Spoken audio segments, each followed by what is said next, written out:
নরসিংদীর মনোহরদীতে মাদকাসক্ত ছেলের অত্যাচার সহ্য করতে না পেরে ছেলেকে পুলিশ হেফাজতে পাঠান কৃষক বাবা।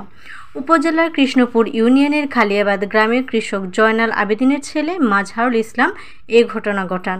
পরিবারের সূত্রে জানা যায়, গত কয়েক বছর যাবৎ সে মাদকাসক্ত বন্ধুবান্ধবদের আড্ডায় পড়ে মাদক সেবন শুরু করেছে।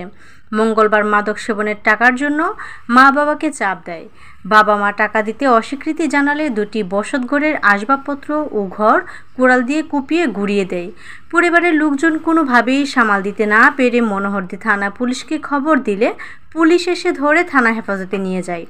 পরদিন থানা থেকে নরসিংদী জেলা সদরের একটি মাদক নিরাময় কেন্দ্রে তাকে পাঠানো হয়। এ বিষয়ে সংবাদকর্মীকে কৃষক জয়নাল আবেদিন জানান, বন্ধুবান্ধবদের আড্ডায় পড়ে মাদক সেবনে ঝুঁকে পড়ে কয়েকদিন যাবৎ সে অতিরিক্ত সেবন শুরু করে আর টাকার জন্য আমাদেরকে চাপ দেয়। টাকা না দিলে ঘরের আসবাবপত্র ভাঙচুর করে, এমনকি আমাদেরকেও মারতে আসে। সহ্য করতে না পেরে এখন তাকে মাদক নিরাময় কেন্দ্রে পাঠিয়েছি। সবার কাছে আমি দোয়া চাই সে যেন সুস্থ হয়ে বাড়িতে ফিরে আসে।